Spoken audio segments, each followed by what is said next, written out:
Welcome to the Crooked Stripes Podcast, where your hosts discuss various aspects of lawn care, landscaping, and snow removal. Let these two friendly Canucks help you cultivate a different outlook on the green industry. And with that, here are your hosts, Brendan Brubaker and Martin Hodder.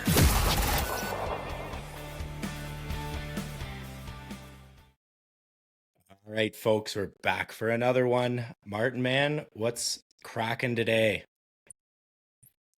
Oh, this is it, buddy. Just finished a pile of aerating, a little overseeding and stuff. Kind of kicked off that lawn application business, but Nice. now we're here. Yep.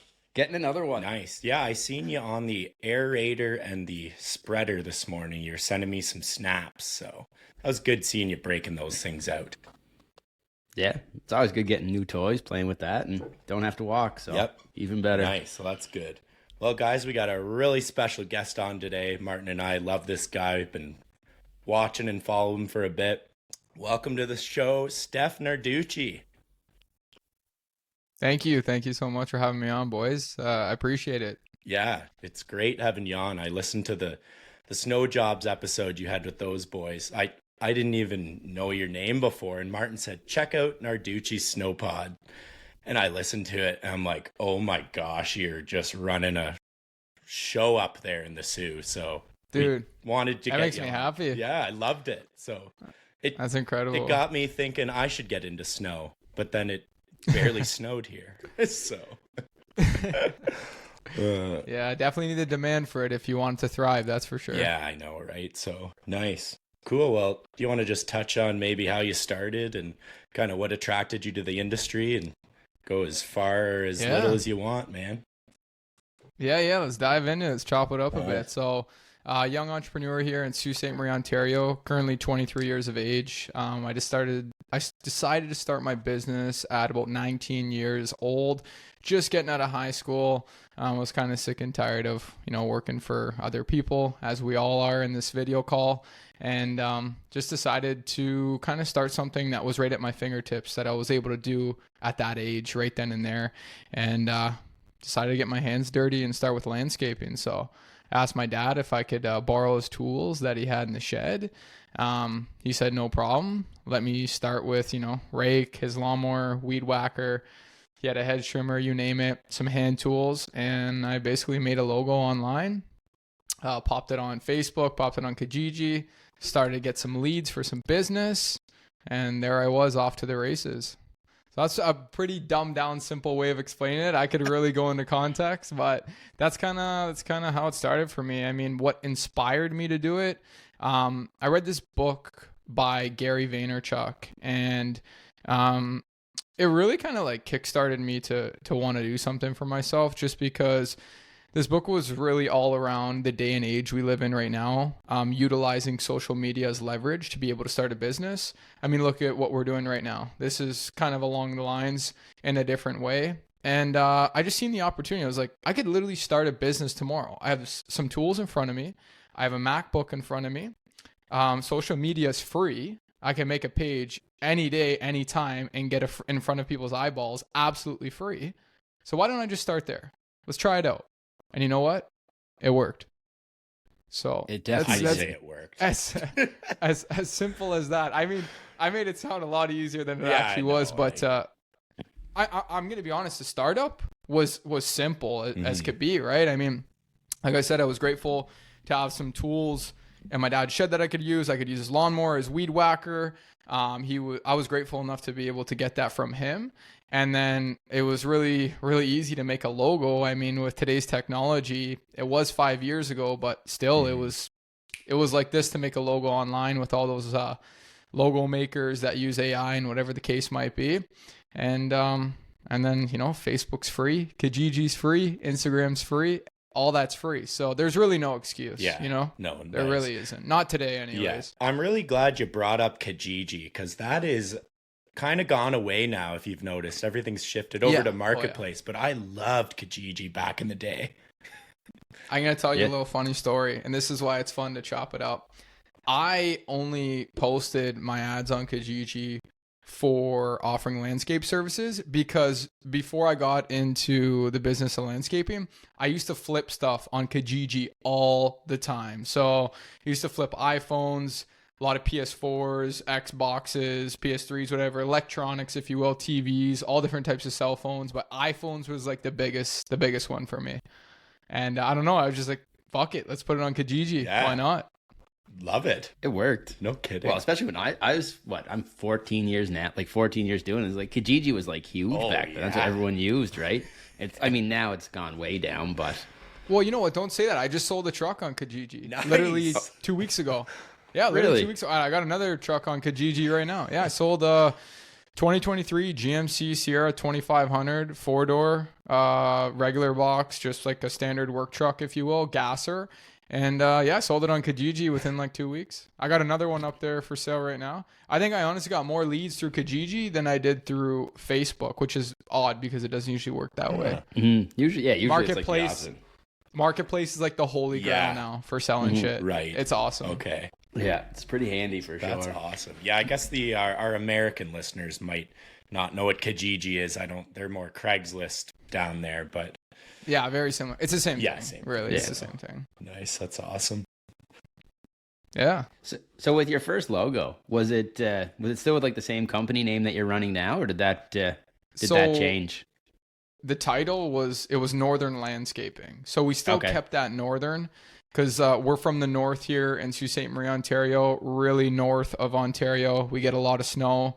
So that's kind of how we built our name. I don't know. When you think of the north, you think of the cold, you think of kind of like the Four Seasons. Mm-hmm. That's what I think of, the rocky north of Sault Saint Marie. And it just kind of resonated with me. So I kept that name throughout the whole journey. But the original name was Northern Landscaping, and it had basically like 2 trees in the logo. It was black and white with a circle, similar to what we have now, but just more along the landscaping line.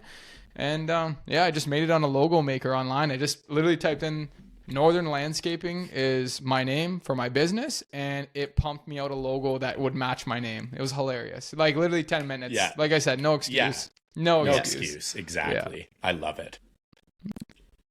So you don't do the landscaping stuff now though, right? You kind of switched to I think it was roofing you rolled into when you paired it up with. Okay. Yeah, Snow? I've been a little bit of a dirty hooker when it comes to businesses, but you know what? We got to learn somehow, and I definitely learned through a lot of hard lessons learned and money spending and whatnot, and kind of trying to focus my attention on one thing. I definitely learned in some hard ways doing a bunch of stuff at once. Mm-hmm. But yeah, I got into landscaping. That's the start of the business. And it was like grass cutting, hedging, mulching beds, junk removal, whatever I could do to make money with my hands, really. And with the tools I had. And then we went into winter. Started with my dad's snowblower out of the shed. My best friend that I grew up with, Nicholas Sherrod, he's my partner to this day, called him up. And we partnered up on it. He grabbed a couple snowblowers from his dad. We had a truck and trailer. I went door to door with some mailers, and I acquired about 30 customers that year. Just going door to door. Me, my cousin, Nick. We had a few other guys help us too. Like just like old school, like 12-year-old shit you'd see it out of a movie. Like just knocking, leaving a little slip in the mailbox. Like so many higher leverage ways of getting your name out there, but like just doing it like as if I was in the 80s. Yeah. Hilarious. But just to look back on now, it just came such a long way. And I got 30 customers, and that's how we started the snow business. Because our winters start early here. They start in about end of October, early November. So we're like really, really early on our winters up here. And just after the landscaping season, went all into that. We did quite well with it. And then I stumbled across the business model we're in today with the 37 tractors I have now, servicing 3,300 customers. I came across a really, really, really efficient way on how to service residential driveways. It's a business model that actually came from Montreal, Quebec. And it's been around for 20 years. It's fascinating. It's truly the future of residential snow removal, without a doubt. I could say that until I'm blue in the face. And as soon as I got a hold of that, I came across it on YouTube and doing a little bit of research. I pretty much went all tunnel vision with that and acquired our first tractor that year in the late snow season around February. Managed to get a couple snow events under my belt with my MX 5400 with an inverted blower on the back. And honestly, as soon as my ass touched that cab, I knew right away this is what I was doing. Like, that's when it clicked for me. Yeah. And then, I mean, roofing came into the equation because when you're in a seasonal business, you're always trying to figure out, okay, what am I going to do in my not so busy season, right? Because we're all different. Some guys are more deep into the summer side and some guys are more deep into the winter side, but it's always one or the other that is not even close to as good, you know? Yeah. And it's like you're fighting to make them both substantial businesses, but it's kind of difficult sometimes. Usually one has to give quite a bit. And the summer was very hard for us having such short summers here. Like, we're like 4 months summer, 8 months winter. Yeah. So it was always really hard tapping into our niche. And we brought it back to now the shirt I'm wearing right now, Northern Lawns, after trying landscaping, roofing, closed both those companies down. And now we're back to the grass cutting where we originally started, which is hilarious. Bringing it full circle. I love it. Yeah, literally had to test and try, man. But you know what I could say? The winter, since day one, since first year, that was it. Boom, tunnel vision. It resonated the way it should have. And I didn't look back. I just kept going and kept going and kept going, putting everything I got into it. So, I mean, if you really want to be great at one thing, you guys know, doing what you do, if you want to truly be great at one thing, you want to kick ass at it, all your time, attention, focus, your heart, everything goes into that one thing. So to have a summer business at equal size as my winter business, it's just not possible, man. Something's got to give, you know? Yeah. Just saying. That's how I feel, because it's frustrating me. Yeah. Because I'm always trying to, like, fuck, man, I want my summer business to be a beast. I want my summer business to be a beast. And it'll get there with time, but it just won't grow like the winter. Yeah. Not where I'm from. Yeah. I got a different demand here, you know? Yeah. Right. So, not where you guys are from. Huh. Yeah, you get so much more snow than I would get. I mean, I'm probably an 8-hour drive to you guys, but the difference is wild how much more you guys get. well, like, we're right in the belt. I Like, we're in the know. pocket. If you look up Sault Saint Marie, like, we're literally surrounded by 3 Great Lakes, and they decide to dump out whatever they want to dump out whenever. It's just, you can't control them. Yeah. So how much snow would you get in a year? Like amount of average- plows or versus like total snow and stuff too, yeah. I'll talk accumulation. I'll talk events. So Okay. I'll give you some history, a little bit of context here. 3 years ago, when we had 500 contracts, we went out for 42 snow events over 5 centimeters. So quite a bit. That's So quite a bit. Yeah. I thought I got a lot with like 20 so. Yeah. 42. Wow. And then last year was 30. Okay. And then this past winter that just passed right now, winter 2023, 2024, it was a total of 20. Okay. What was it? 22? Yeah, 22. Okay. Sorry, I forgot for a second there. I was like, yeah, a little 22. bit less than the this last was like- couple for sure. This was the lowest year we've ever had in history. A standard year for us is 35 to 45. That's a standard. 35 being average and then 45 being on the higher side. Okay. So last year having 30 was kind of even a little bit below average in terms of total snow events. But the accumulation last year was insane. Like insane. Like, we had, during Christmas time, we probably watched about 1.5 meters of snow, like well over 125 centimeters fall in like a matter of 48 to 72 hours. It was insane. It was like the most snow we got in the quickest time period in Sault Ste. Marie ever. It was absolutely crazy. The whole town like shut down. It was right around Christmas. It was insane. How do your inverted blowers hang with that kind of snow? Because I had an inverted blower on mine and we got that monsters. We got like 7 feet. It was insane. And I ended up having to like buy a rear facing blower because we just couldn't keep up with it. Yeah. Well, I got 2 things. First, where are you from exactly, Martin? Cape Breton, Nova Scotia. Way out on the East Coast. Yeah. Wow, Yeah. dude, that's incredible. I die to come up there. Man, how's the seafood up there? Probably fire. Yeah, he doesn't like seafood. I don't eat it. Freaking ridiculous. But it's pretty good. A lot of people love That's it. my response Dude. too. Yeah. It being where I'm at, like, well, by the time it comes here, I don't even know how old it is, but Oh, I can drive about 2.5 minutes to the wharf and get fresh whatever you want. You just that's amazing, man. we're- God yeah. bless to that. I wish. we're coming over at some point, Martin. Oh, if you Yeah, ever man, come I- out, buddy, I'll get you some lobster. Ooh. My neighbors are all That's- lobster fishermen, so you'll be That's good. incredible. Can you That's sound more funny, so. East Coast there? Yeah, I love it. Yeah, literally. Pretty much. Yeah. Nice.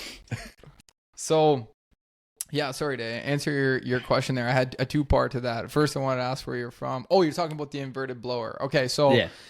when it snowed to that amount, I'm not going to lie, yes, it was a little bit more difficult, but like even our small 60 horsepower tractors were able to trek through that. So there's no excuse. It's not the blower, it's not even the tractor. It's how long are you letting that snow sit for?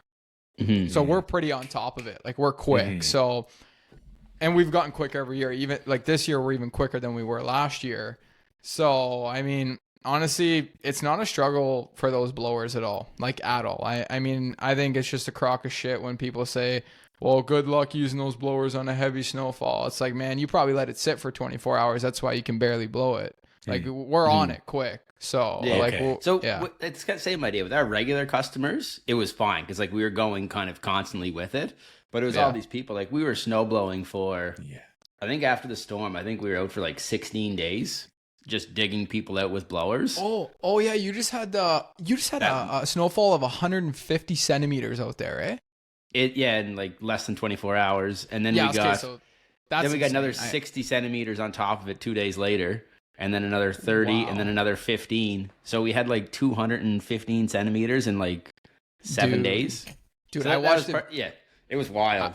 I watched some videos and I literally thought like it was fake. I'm like, this is not It possible. didn't look real. I can't.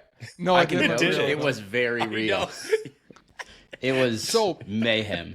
When something like that happens, I mean, I'd be talking out of ignorance here if I told you that the blower would be able to withstand that, but nobody's ever experienced that with an inverted blower, maybe besides you. I haven't, that's for sure. I experienced a good meter and a half within like 3 days, but like we were already hitting the driveway Right. by the time it got to a foot. By the time it got to Yeah, a hit foot, it it was already again. hit and then hit again Okay. and hit it again. So Because we never let it sit. Right. It did work all right for a little bit. Because what was happening, like there were some spots like at one point we were getting like 10 centimeters an hour. So like it was like, what do you do, right? Right. But like so Yeah. it was working fine. Because we'd back in as long as I can get the blower over it.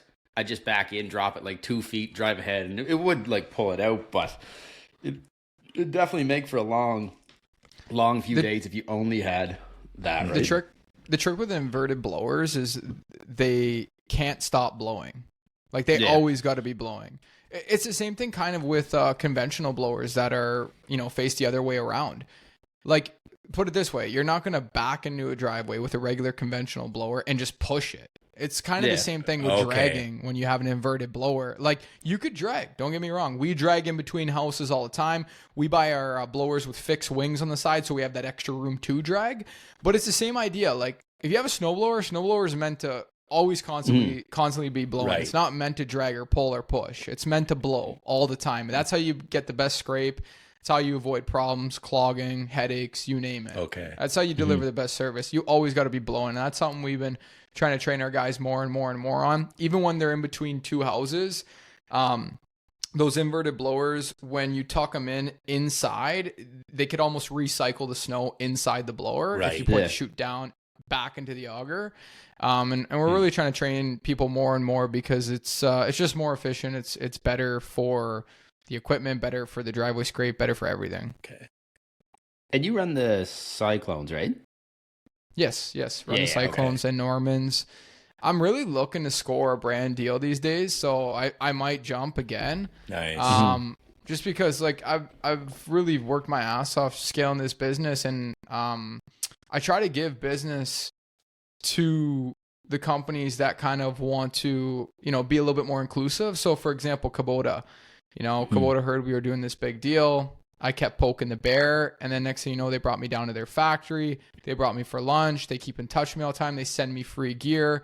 You know, they reposted my video on YouTube to a bunch of different people within the community at Kubota. And like, it's just like that, that like culture, having that culture and relationship with them is what I'm looking for with all the products we buy. And yeah, Pronavos is tough to get through to. They're very, very like stubborn Frenchmen. And it's very difficult to build any sort of relationship with them. Norman was the same way, but ultimately I'm just looking for the best product with the best customer service, and Norman or Pronavos don't have that both going on. But I will say a Cyclone is the best made inverted blower in the game. There's no better blower out yet. Nothing Not close. yet. Okay. No, they build the best. They build the best for sure. It's a piece of machinery for sure. So were you at the gorgeous. Kubota place in Pickering? Yeah, I went to it Nice. twice. That's a wicked spot. Man, you honestly could go into the warehouse and have a full dinner off the floor in their warehouse. Wow. They It's, like, run it impeccable. like Like a hospital. like no Clean man, as even can be. cleaner. Wow, it was really? it was insane to see. I got one video up on YouTube of me doing a slight tour in there, but it doesn't do justice. I had an original video, but they made me take it down. Right. Just because I guess there was some stuff in there that shouldn't have been shown, some things that shouldn't have been talked about.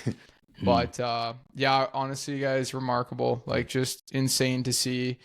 They have this certain culture in there that I can't quite explain, but they're very like family oriented. They're strict and they like to keep quiet. And I think I really respect that about them. Yeah, they're an insane company. Honestly, insane. Yeah, very admirable. They're wicked to work with for sure. Oh man, they're awesome. I'm really working hard on trying to land something with them on the winter side because, you know, I've done enough business, I think, but I think they're waiting for me to have my whole fleet orange, and then they'll give in because I still got some John Deere in the mix. They don't want to rep Northern Snow too hard quite yet because we got to get rid of that green. So you're making the switch, are you? Getting rid of all the... We get rid of all the Deers? Yeah, all the Deers are going to go. I've pretty much flushed out, I think, about 6 in the last year and a half. So slowly getting rid of them. I don't want to take a huge hit on them. I mean, that'd be just dumb. Yeah. They still serve the same purpose. Right. They do a good job. There's nothing wrong with them, but I definitely want to streamline the fleet and run all one machine with all the same controls, all the same parts. Mechanics know them. Like, I want to make it super dead simple, you know? Nice. Yeah. That's smart. Because you're mostly all 60/60s, right? With a couple M5, I think you got? Or M4? 60/60. Yeah, 60/60 is our most popular tractor. Actually, I'll give you guys a little spoiler. They're coming out with a 70/70, which is 10 horsepower more. They might give a little bit of a refresh on the body too. So I'm like absolutely jacked about that. I don't think we're going to hear the announcement until spring of 2025. That's when they were they're gonna supposed to announce it. do a demo on that this winter, weren't they? In Montreal? They're supposed to have something with that 70/60 or whatever it is? I heard or that it was 70/70.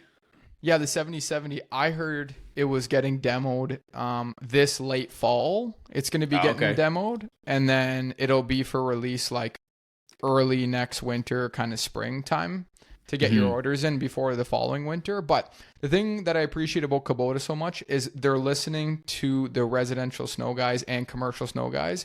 They're listening to their consumer. They are trying to build a tractor for snow. And I think that John Deere is attempting to do that, and they did a half decent job. But like, Kubota's going all the way when listening to the consumer. They are building something specifically for us snow guys, and that's the company you want to stick with, man. They're listening to their customers. So, and the price point's great, insurance is great, 0% financing. How do you beat I mean, it? I could go on and on. Nah, you can't beat that. Do you run the Nordics on Yes, like sir. the Nordic packages? Every single one of them got Nordics, full Nordics. Nice. That's what I mean by listening to the consumer. Like, Right. if you think about where the 60/60 was 4 years ago and now where it is now, having the Nordics kit, like, they literally pimped those machines out to be able to get that upgrade so you could withstand doing snow with them. You know, putting the oil cooler in, the front mount fenders, rear mount fenders, accumulator, beefed up the 3-point hitch, front mount weights, Nokian tires, heated mirrors. Like, come on. Literally They everything. literally- The they Cadillac literally- of Yeah. tractors. They literally souped it up to be a snow tractor, and I think that's super cool. So, and the 77 that's supposed to be more dedicated, like a snow machine, pretty much, right? Yes, sir.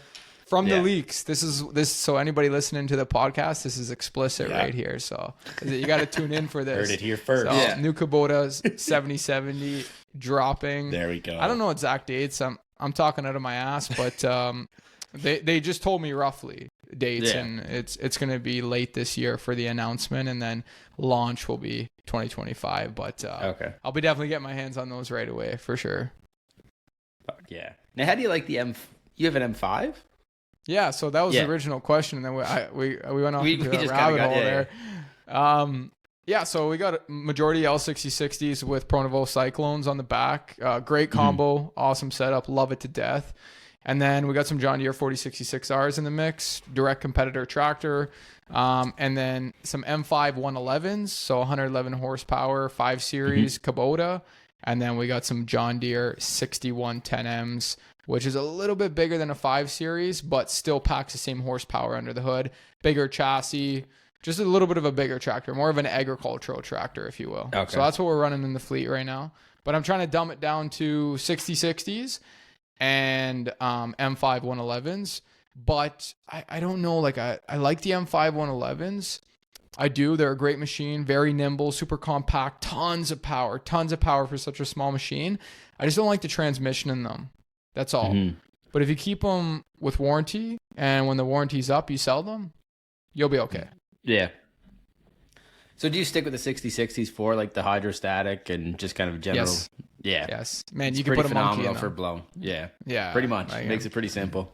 Yeah, you want to make it as simple as possible because, I mean, the employees that come with the business, I'm not saying they're horrible. We have some great guys. I love them to death, but some guys could be a little bit rougher. I mean, anybody waking up at 1, 2 in the morning to get the pay you do in the snow business, usually it's a little bit rough around the edges. And they want something simple, man. They don't want to work too hard, They'll go for hours, but like, just don't give them something complicating. It just doesn't make sense. Keep it simple.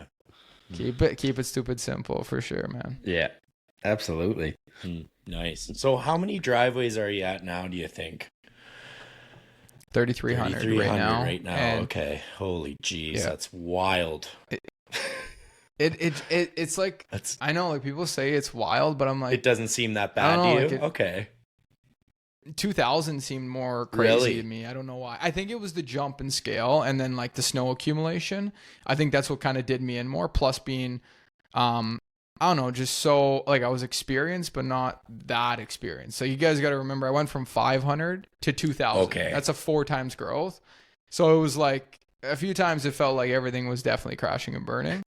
And there was like some snow events where I was up for like literally 3 days, no sleep.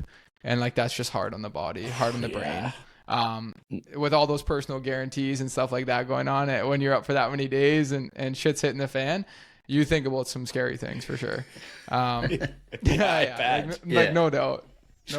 So yeah, 2000 felt like a crazier accomplishment than the 3,300. 2000 to 3,300, still a big jump, huge jump. I'm proud of it, but like, yeah, like the 500 to 2000 was like, yo, holy fuck, kid. Yeah, like, you're lucky you made it through that. Okay. Like it was a big jump for sure. Okay. I guess you already have your system in place kind of thing from 2000 to 3,300. So it was smooth. Yeah, it was smooth. And you know what? Increase.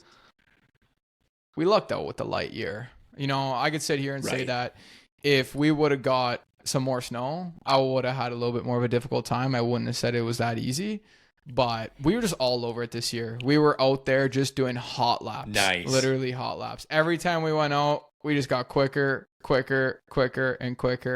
And, it was to a point where guys were making 2 passes in like 7 hours. So that's just like touching driveways twice in 7 hours. It was remarkable. So I'm like, yeah, we really got this shit in the bag this year. But we didn't experience any real snow. So I'm it was whatever to me, Easy winter. Do you plan on keep growing it? Oh, absolutely. Going to keep on grinding it out. Yeah, I definitely want to max out Sault Saint Marie. I mean, we've pretty much became a household name here. I think that the demand in the market is going to keep growing itself. Like, let alone from me doing what we do.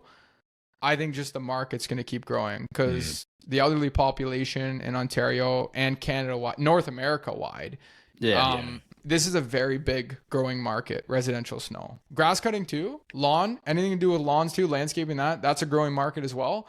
But if there's like one huge demand, it's snow. Like elderly people can't do snow. They're scared to do snow. They don't want to have a heart attack. They don't want to pull their back out. And it just keeps growing and growing and growing and growing. And there is no signs of this business stopping, in my opinion. So yeah, I'm going to ride the train and keep growing the fuck out of it for sure.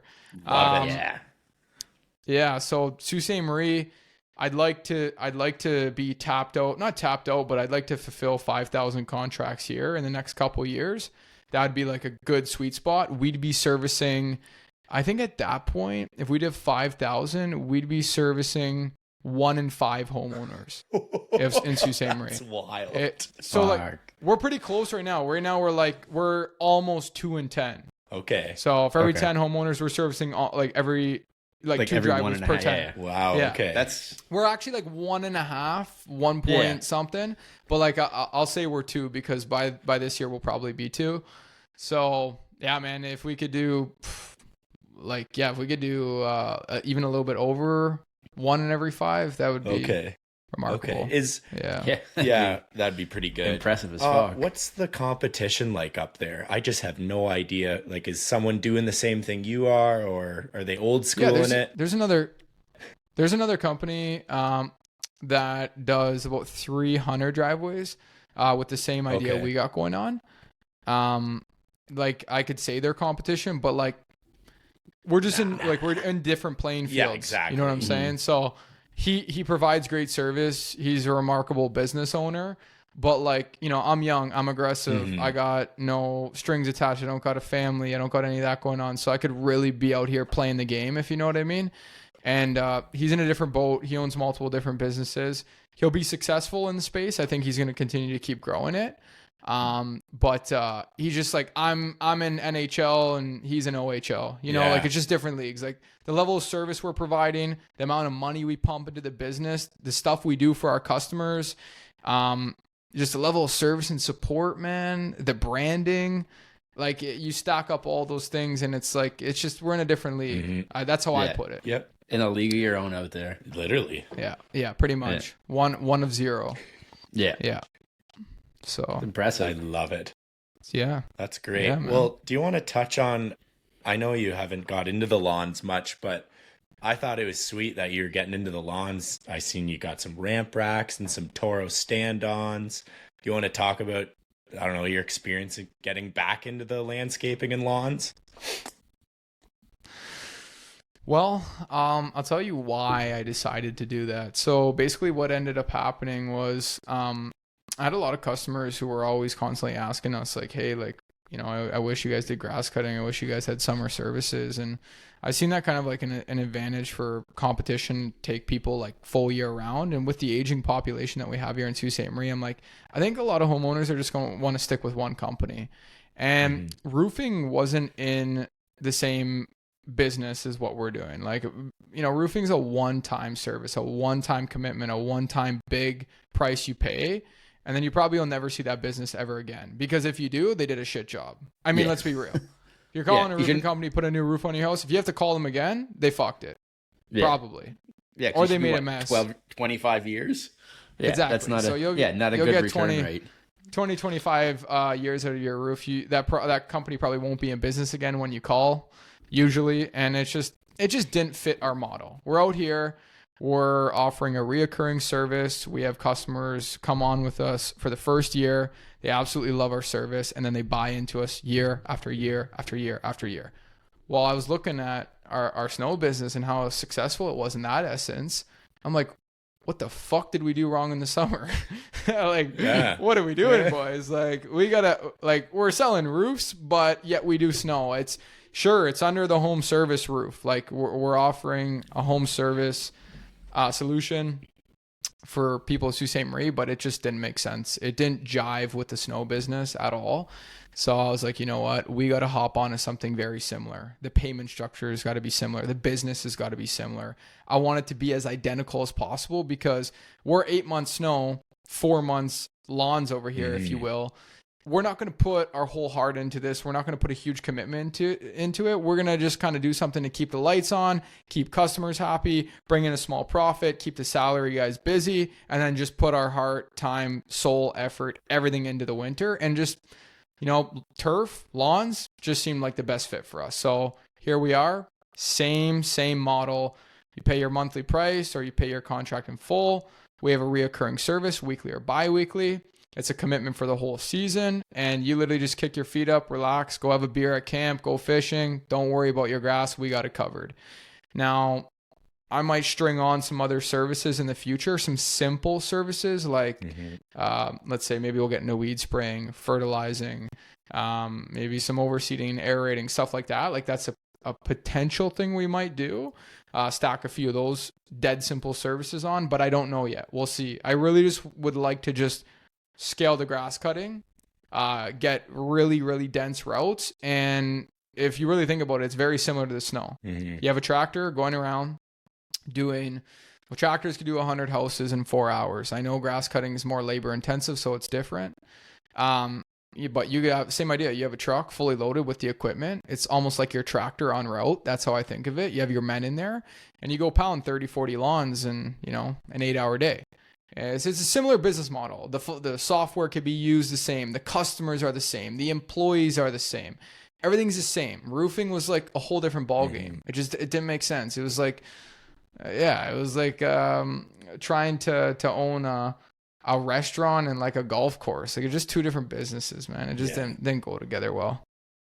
Yeah, I guess, no one needs a roof every year, a new roof every year, right? So it was a great business. Oh yeah, totally. I mean, we could have stuck it out and made some big ruckus around here. I mean, we did for the 3 years we were in it. It was awesome. I really liked it. I was passionate about it too because it was like it had some grit, It was like kind of more like a manly service, if you will. Yeah.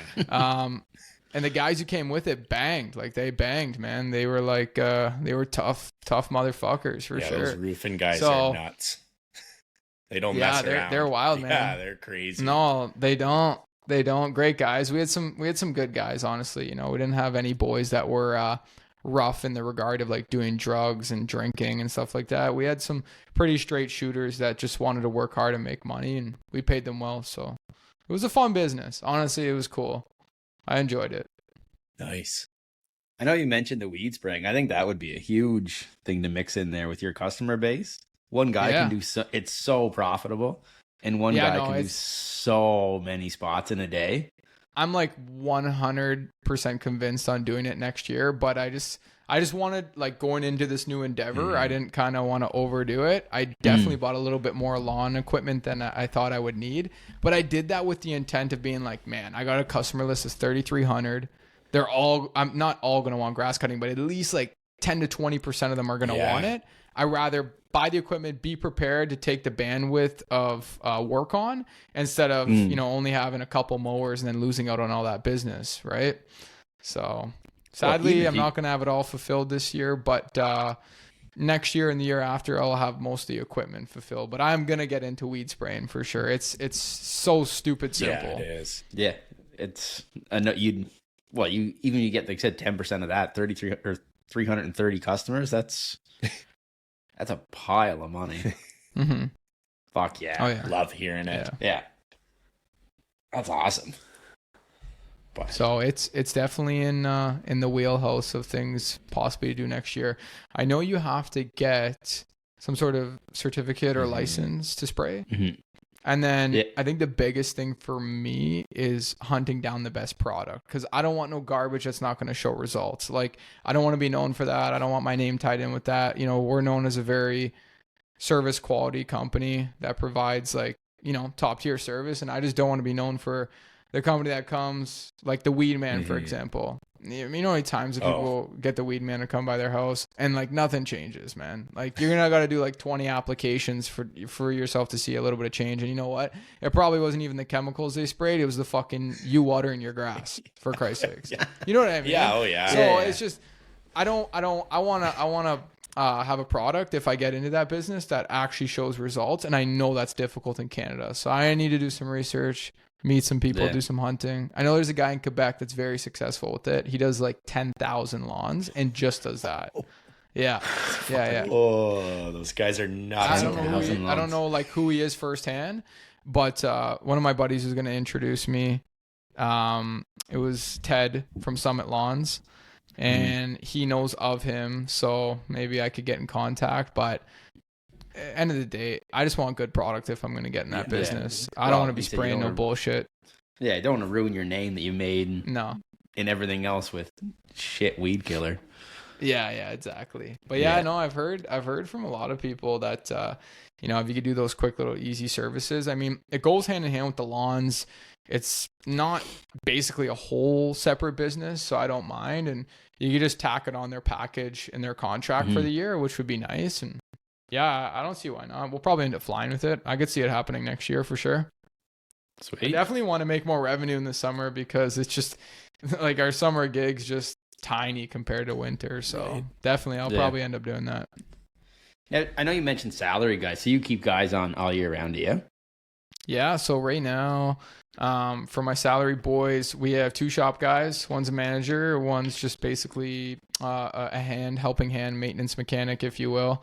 So there's 2 in there, and then there's me, there's my partner, and then there's 3 salary guys in the office. Okay. So 2 customer service reps, and then 1 operations manager / office admin, if you will, like kind of just office manager looking over the office, making sure the CSRs are doing what they're doing. And then we'll probably bring in another person come sign up season for the winter that'll run the front desk because it gets pretty crazy. And that's pretty much wraps up like our salary team. And then we also put guys on salary too for doing grass cutting. We just pay them a flat rate every single Friday.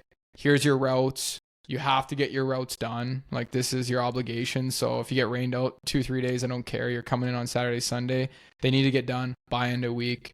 It usually works out to about 40 hours. Sometimes when they're quick, they might get done in 35. All it to them. They damage something, it's on them to go fix it. So I like the consistent pay.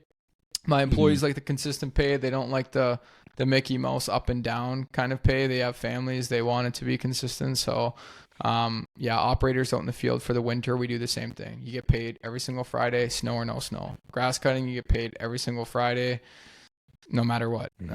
But it's a little bit more scheduled grass cutting, right? So, yeah. Okay. Yeah. That's awesome. Well, definitely a good way to keep employees around, right? Especially in the wintertime when you need them.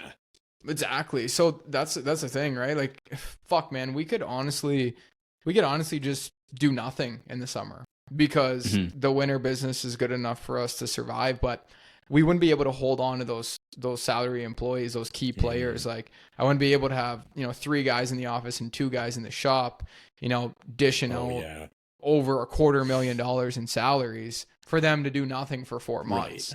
It's just like you'd lose momentum. Plus your customers, man. What about your customers? Fuck, like, I know the employees for sure, they come first, but the customers are pretty equal. Like, what are you going to do? You're not going to provide them any sort of other service in the summer. So you got to do something. Yeah. You got to do something. But I've thought about it. I'm like, man, it would work for us to just literally just take a 3 months off basically and just do snow. But then I'm like, well, salary guys, what the fuck are they going to do? There's nothing to do. It wouldn't work. So we got to do something all year round. You'd probably go crazy sitting around trying to figure out what the hell you're going to do for 3 months while you're waiting for snow to come back. I don't know, man. Like, we're just finishing up our winter stuff right now. Okay, it's May 1st. We're not quite done. We have another week and we'll be officially all. No, fuck that. We have like 3 more weeks and we'll be officially done everything. And when I mean officially done everything, I mean like all the damages have been done, all the gravel cleanup's been done. All the pickets have been stored away.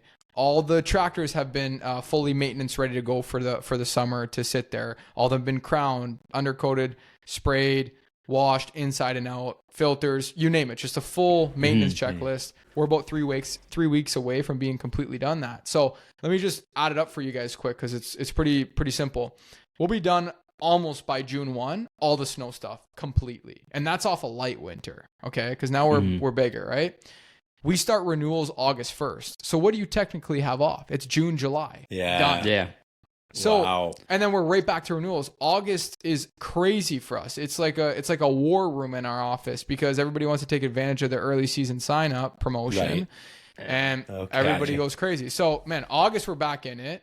So I'm like, yeah, like honestly, we could literally run a business that is, we do 10 months and then or 9 months if you will, and the guys take 3 months off, but I don't know, it doesn't sit with me. I feel like everybody would kind of lose some momentum and ambition and like I don't know. You never know what the future holds for maybe a different city. But for here, I think it just makes sense to create revenue 12 months a year. Like you'd just be dumb not to do something with that customer list in the summer. Oh, that's that's list alone. No is brainer. dude. worth Like its weight in gold. it makes no sense. Yeah. Like not to. Like you should definitely be utilizing it. So we are. Yeah, I would go crazy, but I'm already prepping for next winter. Like I'm already. Right. Write my list out. I'm talking to the marketing team. We're getting stuff ready. I'm making improvements on the back end. We're making internal improvements to the equipment, improvements to operations, training procedures, systems. Like I'm working on it right now. I'm not even really so focused on lawns. Like I said, lawns is for my salary boys to keep the lights on. I put a lot of time into it over the winter when I had spare time, and that's what I'm going to do for next year as well. But right now, I'm focused on next winter. Mm-hmm. So for me, it's You're pretty much even all if, year round doing it Yeah, anyways. no kidding. pretty much, dude. Honestly, at this point, this year was a big eye opener for me because I'm like, holy shit, like we're not going to be done till like end of May. And then what? I got June, July, and then I'm right back in the weeds of like crazy gong hours. show. Because sign up season, like that's like my favorite time is just getting on the phone, talking to customers and signing them back up for the year. So, I mean, I'll pull 12-hour days every day, and then I'll hammer the weekends too. I'll literally call customers on the weekend. The whole office is closed, and I'll just sign people up because, like, why not? It's the best time of the year. So, That's awesome. So are you getting? I know your website's pretty sick, pretty detailed. Do you get a lot of people signing up directly through that, and then you like quote it for? Well, actually, no. You can price right. They price right through it, right? Through the different. Yeah, so you could price right through it on the website, which is nice. We're making some new improvements on there. So, if anybody's listening from Sault Ste. Marie that signs up with us, they could see what happens there. There's going to be a really sweet feature for customers to be able to pay now right through the website. But what we always did was you just go on, you'd pick your driveway type, pick your surface type, tell us how you want your notifications, put your information in.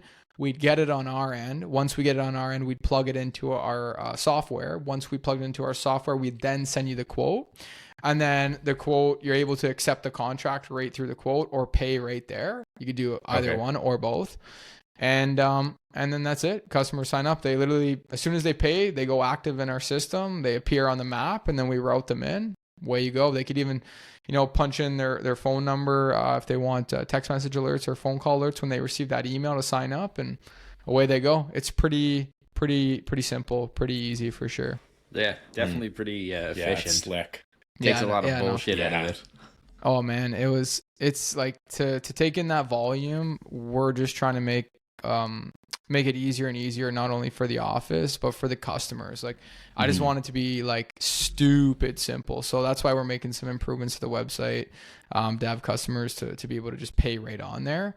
But yeah, we might not do it. It's just kind of it's an idea. We've always done it the other way because the problem with it is customers might pick a driveway type that's not even remotely close to theirs, and then you got to backpedal and chase them for the money that they still owe, or they might price themselves too high and pay more, and I don't like that either. I want them to get the accurate price for their driveway based on square footage, because that's how we quote them, right? So I was just gonna ask you that. Do you get many people that put like the wrong driveway or something like that? Because like people call me and they're like, "Oh, we want to price on our lawn. It's like 5,000 square feet," and I'll like see it later and it's like 15,000. I'm like, you're way the fuck off. So you get that with driveways too, obviously. I'd say it's 50-50, honestly. I'd say we have some pretty honest people here. So some people will go and they'll type in that they have a 6-car driveway. I'm like, dude, that's a single. Like, I don't know what you're burning. And when I mean single, like, I mean, like, it only fits like 2 cars comfortably in my eyes based on what we have. So some people are like picking 6-car. I'm like, just because you could jam 6 cars in there, bumper to bumper, doesn't mean it's a 6-car driveway. Like, I want there to be comfort, right? So, yeah, I mean, and then there's some people, of course, who have a 6-car driveway and then they put themselves down as a single shared or something really small for the cheapest price possible.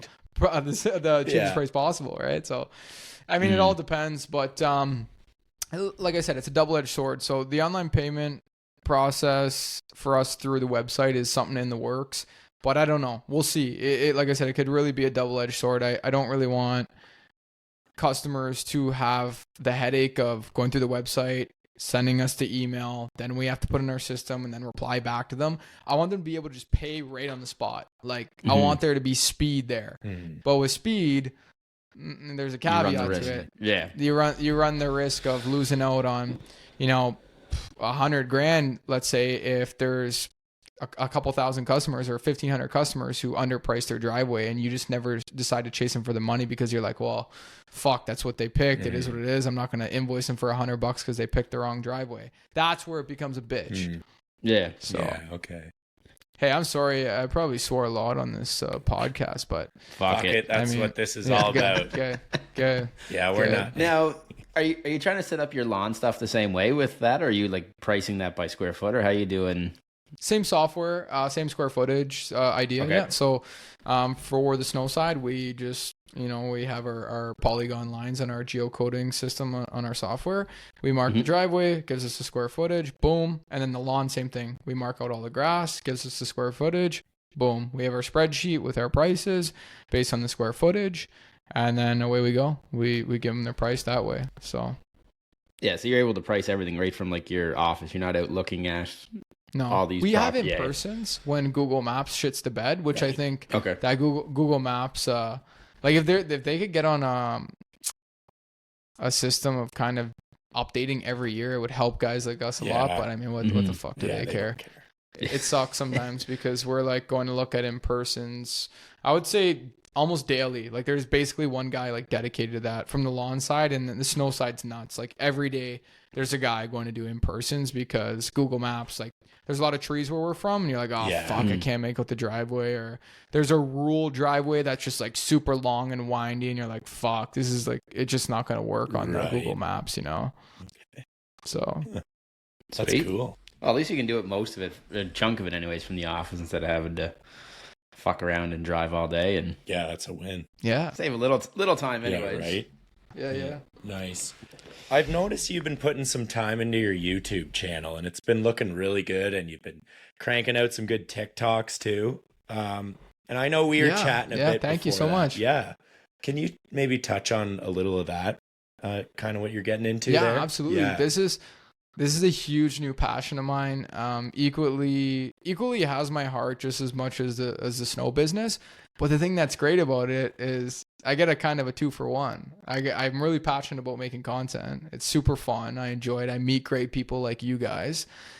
And then I also get to talk about what I love to do. So it's like, why the fuck wouldn't you? Yeah. Like, I mean, really, why wouldn't you? And I mean, to be honest, why I started doing it because I wanted to meet people. And then the opportunity just grew and grew and grew and grew from there. I'm like, this is literally a way of not only getting customers in the door, but making money, building a personal brand, being able to monetize later and do some cool stuff, especially in the niche that you're in. I mean, the sky's the limit when it comes to social media, and that keeps growing on me. I think it's the biggest leverage vehicle you could ever be in today's day and age. And I think that anybody would be dumb not to go all in to posting content every single day, as much as they can, as much as they're able to do themselves or they could afford to do. I just think there's nothing better. But how I got into it was I think that you just got to start with what you have, just kind of like how I started in the landscaping business. You pick up your iPhone, you talk about what you know. You don't get on the camera and talk about some bullshit. You talk about what you know, okay? What you've learned, the business you're in, things you might know, hobbies.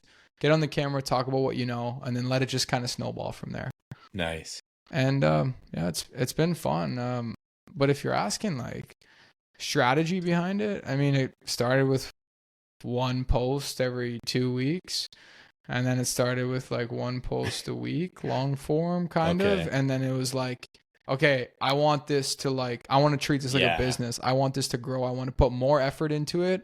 I want to go all into it. And that's when I started doing some research. I looked for some freelancers out there who were doing some editing on the side. And I came across, honestly, I haven't even met him yet, but I could literally call him a best friend. I could call him a brother. His name's Eric Moss. He's all the way from Idaho. Okay. Like just way across North America. I'm from Sault Saint Marie, Ontario, Canada. Met him on Fiverr. It's a freelance application, if you guys ever heard. And did a lot of this stuff through Fiverr. Man, that's my bro. That's my brother, dude. I met him and we linked up, and I said, listen, your editing skills are great. I sent them some videos over Google Drive to see how his editing skills were. He did a great job. Same age as me, 23 years old. I really liked his style. I really liked his demeanor. I liked who he was, his personality.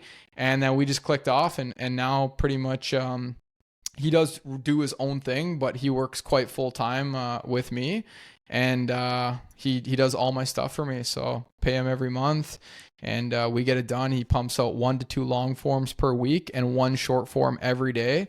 And then does a bunch of other stuff too. Like, he'll update the YouTube show reel videos and, post some stuff on Spotify and make sure my link tree is up to date. And he'll check analytics, and he'll be like, okay, here's our strategy for this week. Let's test this. Let's test that. Chop up the content. Like, he puts a lot of time and effort into it. We're just getting started. We're gonna grow together, though. He's like a brother to me. I've never even met him either, so it's crazy. That's so cool. Yeah, Nice. it's cool, man. Dude, social media, man. The power of the internet, power of 2024. Right. Like, it's fucking insane. I would not even be in this business if it wasn't for YouTube. So right, that's so awesome. Yeah, sounds like Martin and I might have to take a couple notes on that, because we're trying to do it all. Well, you guys are doing great. Oh yeah, we're doing. It's just hard to fit it in sometimes. You know what I could say? I could say the same fucking thing. Yeah. It's very hard to fit it in, but you got to kind of figure out a way that you can make content, and you like making it in that way. So for me, I like talking to people. I like meeting people. Podcasts are awesome. And I do love vlog style as well, but podcasts is more fun for me. So when you can enjoy to do it a little bit better, like say you like doing more podcast style, just stick to doing that then. I mean, you don't have to fucking do 100 different things, right? You could get really big just doing one thing. I mean, look at Joe Rogan. Is he spitting out shorts every day? I guess he's not. Is he spitting out shorts every day? Other guys are spitting out shorts for him. But that motherfucker just went all into doing one thing, and he did it for 10 years, and that was just making podcasts. He's freaking killing it. There's no bank.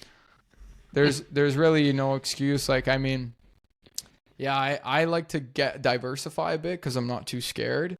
But man, I feel stressed out too sometimes. I'm like, fuck, man. Like, it's been like a week. I haven't made a piece of content.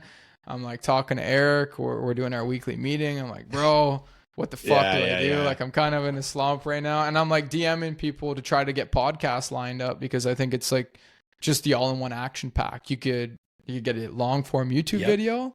You can meet people. You could have their audience check out who you are by collaborating with them. And then you also get shorts out of it. So like, man, that's the Cascade all-in-one action pack right there, man. Like, what do you want? It doesn't get better than that. We'll cut this one up and post a couple of reels, and we'll collab with you. We'll play the game a bit here. Me too. So I'll definitely get some professional style reels out of this. You guys got to, when we're done this, we got to get a drive together and just throw everything in the drive. I'll throw all my stuff in there. And then I'll definitely make some short form pieces on my end. And then every single time I post on Instagram, I'll ask you guys to be a partner on it. I think I could put you boys separately, and then you could just post it right to your page, just like that. It's pretty cool. So my followers will see you guys, and then your followers will see me. And look at that. That's what it's all about. That's the beauty of doing pods. I know. Yeah, it's been fun. Oh, that's great. Similar niches too. Yeah. So people are going to eat it up. Love it. Oh, I love it. Well, most lawn guys are in snow, right? A good chunk of them. Everybody but Brandon.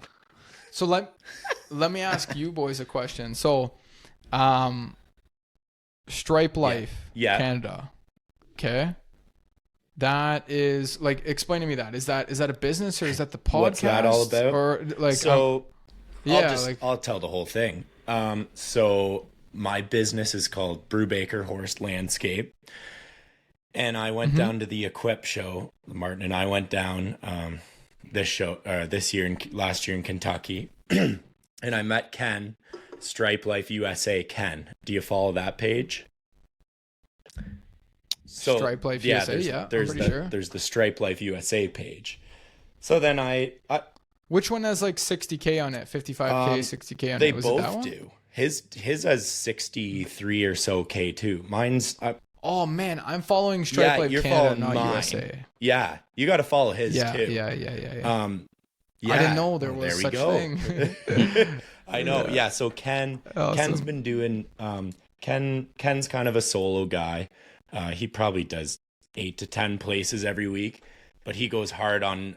He's got this big Facebook group, and it's got over 60,000 members in his Facebook group. Right. So he's been going hard at that for a couple of years, and I was talking to him, and I said, Ken, what if we change all the Brubaker stuff over to Stripe Life Canada, and we become maybe like a Stripe Life, like try to get a bit of a community going up here. That was kind of my goal with it, right? I don't know, we worked something out, and I changed everything to Stripe Life Canada, and we're kind of trying to do what Ken does down there. He does a lot of giveaways, gives back to the green industry, and showing, I don't know, just how we do things. His appreciation. Yeah, it's I don't know. It's just it's more of a community thing I wanted for up here, right? But you're talking like your social media stuff, not your actual company. Oh though. yeah, you're just talking. Yeah. It made it sound like you changed your whole company. You're talking like just social media my side. online branding to Stripe Life Canada. That's what I did there.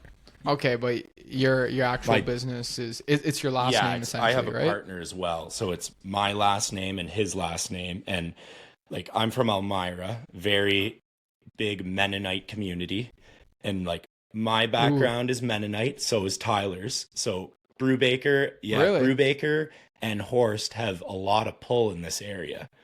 So I get That's quite a awesome. bit of older people that go, "Oh, Brubaker Horst, good couple Mennonite names. Must be hardworking guys."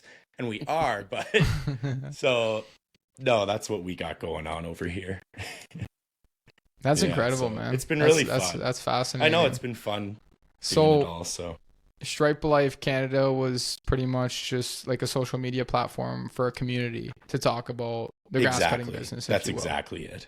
Like that's plain and simple. And you grew that organically, or was that like through kind of the community that he had on the USA side? So I grew that organically. The page was called Brew Prop Care, Brubaker Property Care, because I started solo 6 years ago. So then I grew that organically just on my own, taking my tripod out, iPhone on the tripod. I focus on like more satisfying lawn striping time lapses, the POV edging videos. Like that's kind of my thing, right? Yeah. And they get amazing views. So I grew that and I switched it over. And when I switched it over, I've probably got maybe 2,000 more followers, but it's consistently growing every day now. So I'm pretty excited about that actually, because I was losing followers like a year leading up to it, right? Because it's at 60,000 followers.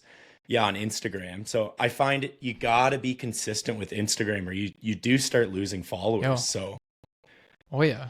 You know what's another thing, too, I found that the algorithm likes? It likes high quality audio and video. Okay. Instagram will republish your post into the algorithm. It'll push your content into the algorithm if it has high quality video and audio. You guys got to remember, right?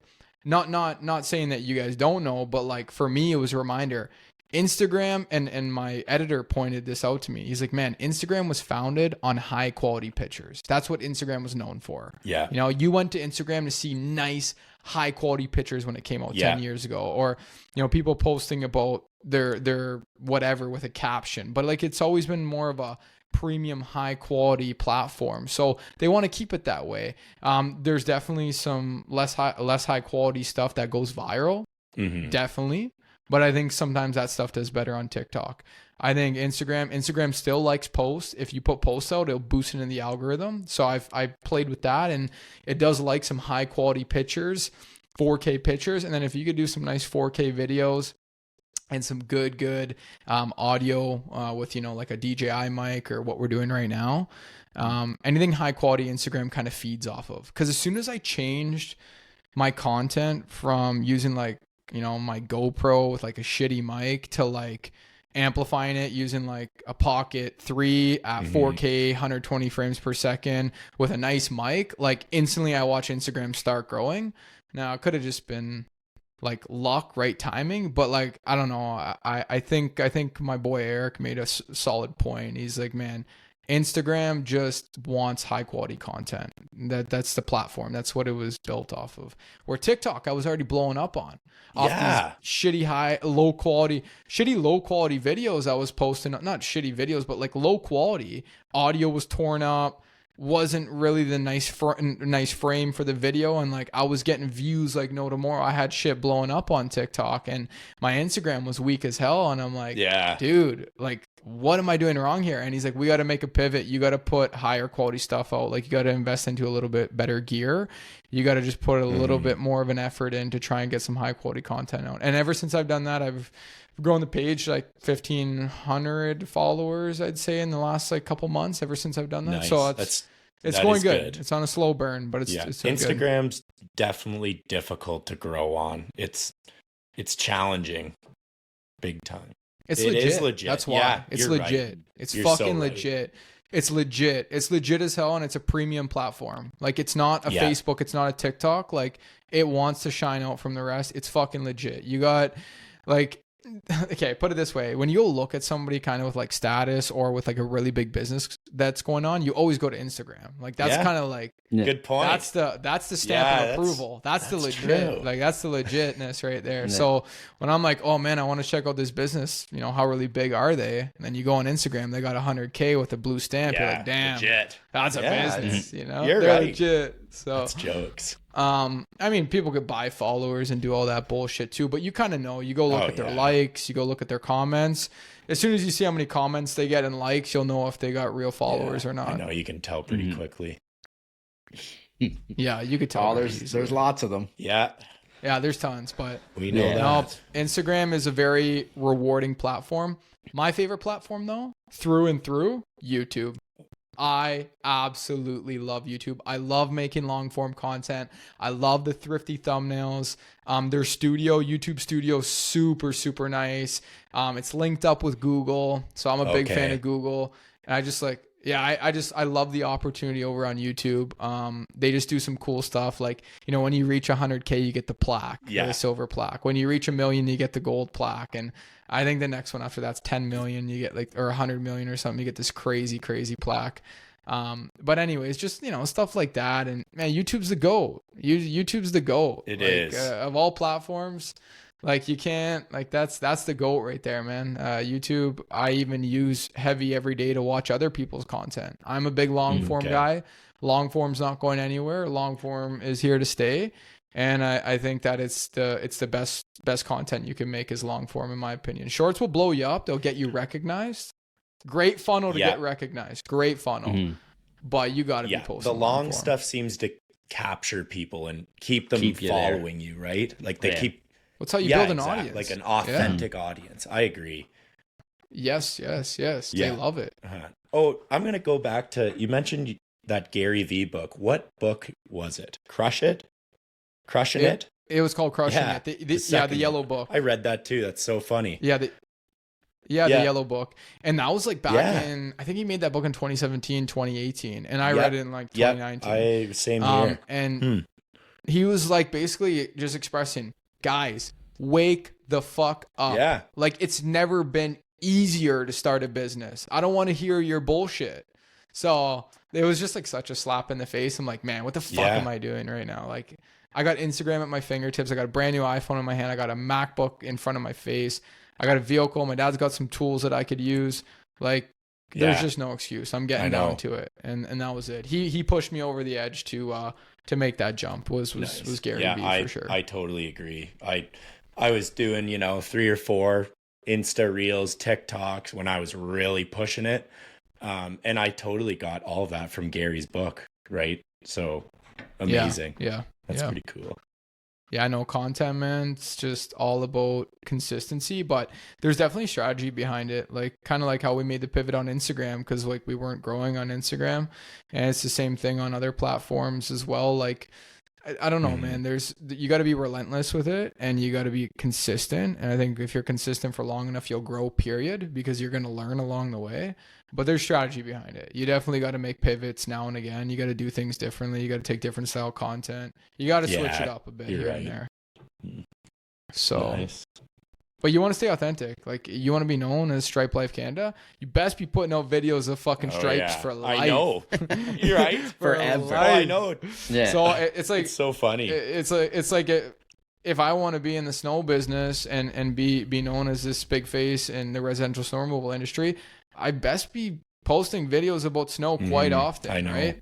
Even maybe if it is summer, I might want to be talking about it every once in a while. Like, so the thing that's nice about grass cutting and like lawns, if you will, that I kind of envy from like more of like a content standpoint is that not everybody likes winter. Most people hate fucking winter. Yeah. Okay. So when you post about winter content in the summer, everybody's like, ew, I don't want to fucking watch this right now. What the fuck are you doing posting snow in the summer? Get this shit out of here.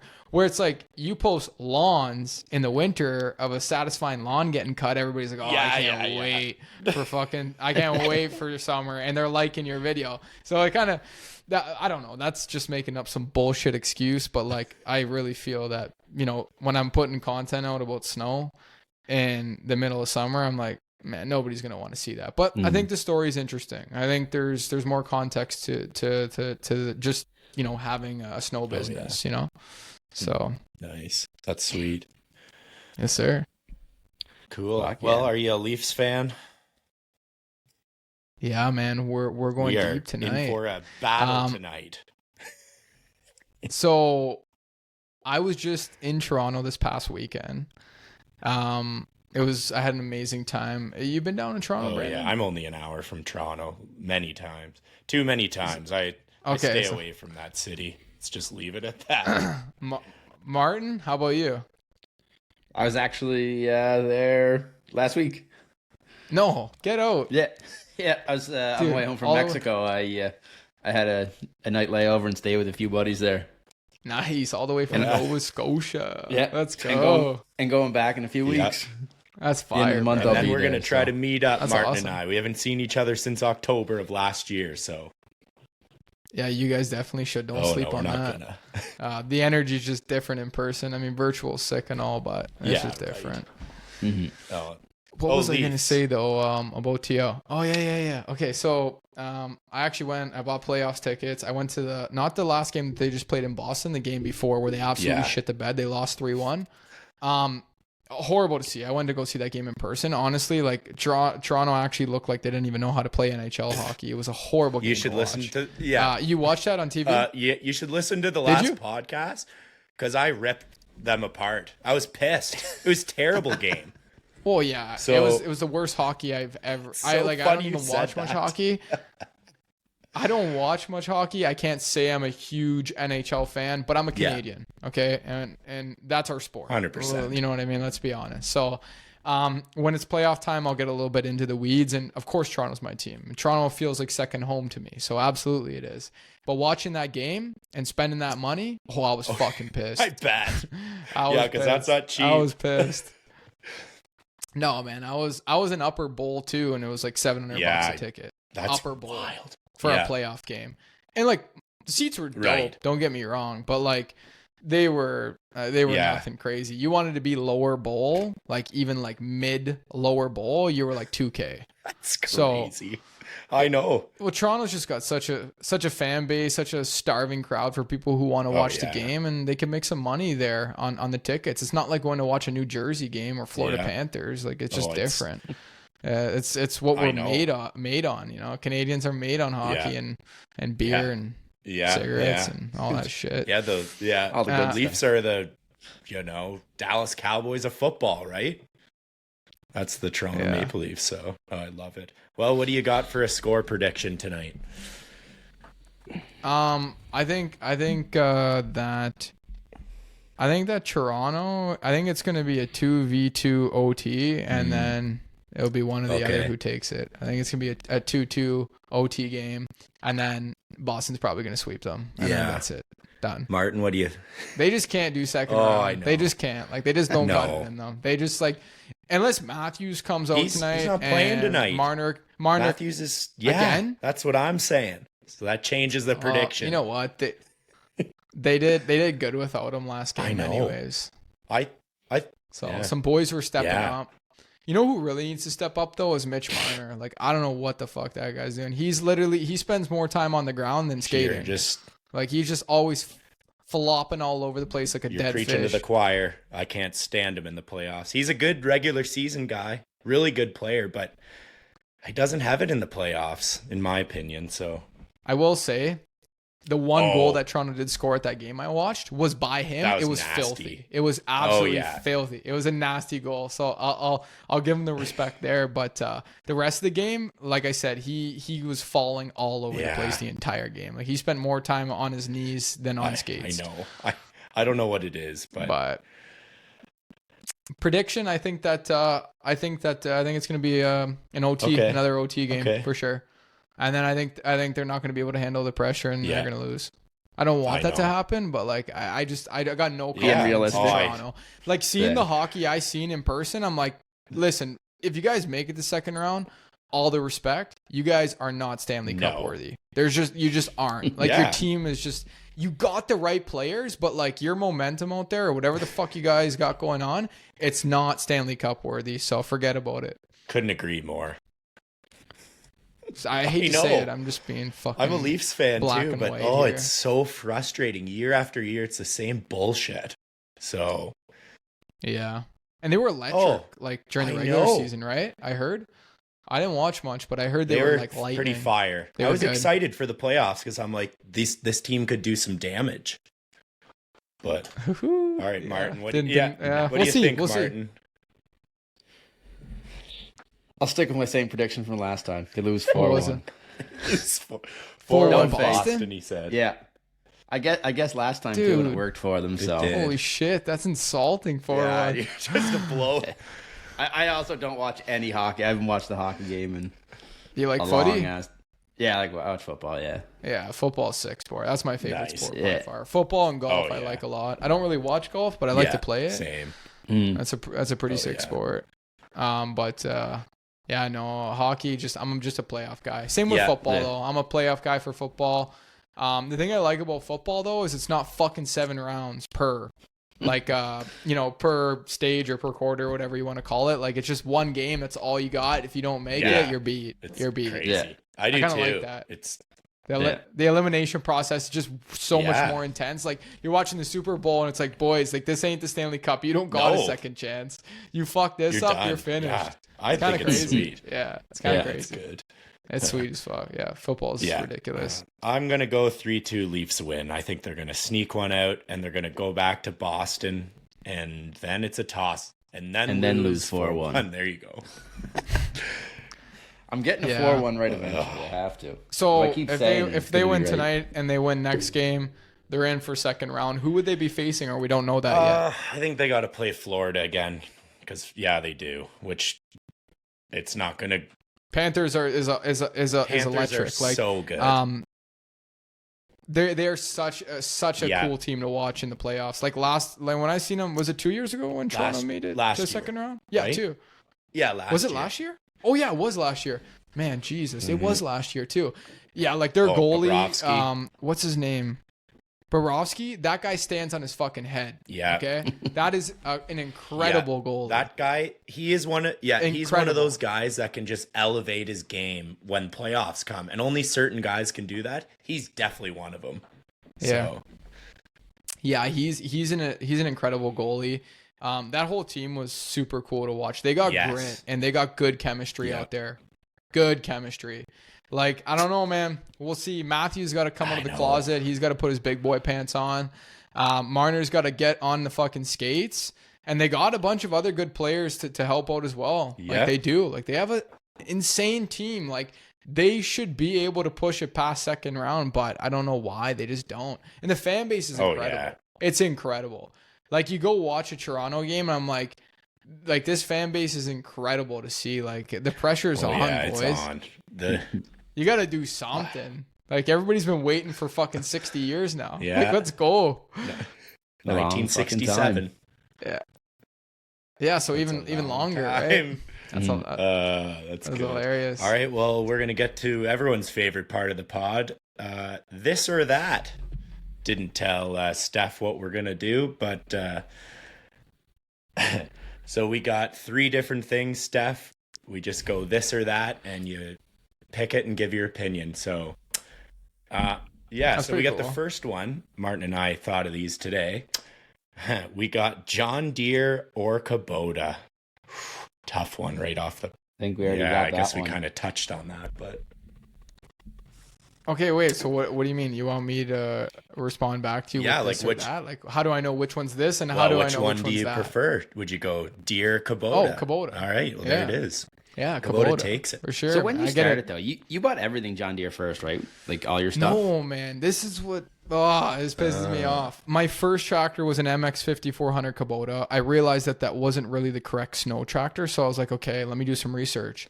And then I came across the L6060. This was before they had the Nordic edition. So we had to get like the fiberglass custom rear fenders built, and like we had to like dig hard to find the front fenders and find accumulator. Like we had to pimp it out ourselves to make it a snow tractor, which made the process kind of cool. But my second tractor ended up being a Kubota L6060. My third tractor ended up being a Kubota L6060.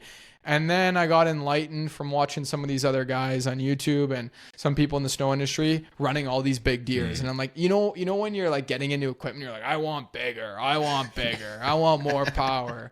And then you end up buying a bunch of big machines just to realize that like it's not as efficient. It's not going to help your bottom line at all. And you're like, what the fuck did I do?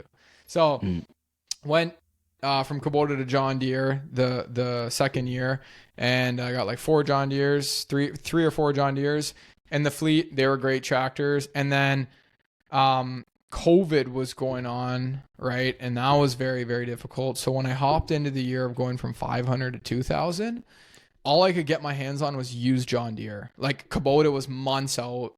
Supply was way, way, way behind. Demand was through the roof. So all I could get was a bunch of used John Deere at crazy interest rates. And that's what I did. And then things came around. I really got to know the John Deere, really got to feel it out. I did buy John Deere for not just the reason that it was the only thing left. It's actually what I wanted. Like I will say that I did want it.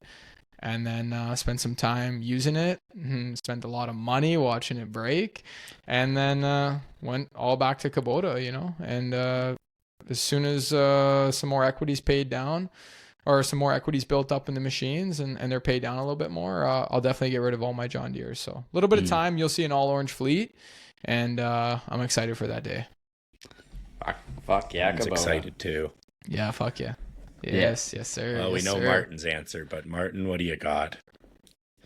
Oh, I'm going Kubota too. I was at my buddy's shop the other day. He just bought a mowing company and a couple John Deeres sitting in there, and I wouldn't even sit on the things because the bastard would take a picture of me sitting on them. I was like, fuck that. You know what? Yeah. John Deere is remarkable. They don't shy away from making, shitty equipment. They make the best equipment. They really do.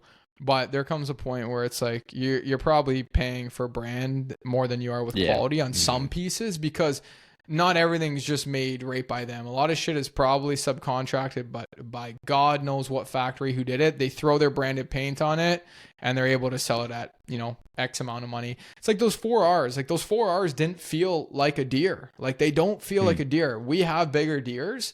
They're made in Germany. You could feel the luxury. You could feel the power in them. You could feel just the robustness. Everything about them is just like, wow, what a put together machine.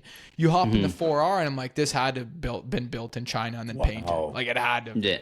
Yeah. Like that's how it felt, right? So you could tell where they put their money into, where they put their time into. And I think that some of those smaller pieces, like the lawn equipment they make and some of the smaller tractors, like when you're up against a company like Kubota, who focuses all their time, all their money into their small compact machines, you're not really going to put up too much of a fight with them. They are a better machine. Right. So you'll watch more guys switch, especially with me ranting out there about them. I'm telling you, like, there's already some guys like taking the word and switching because they're like 10, 20 grand more. They're not as good as a machine. And it's like you're paying more money for less value.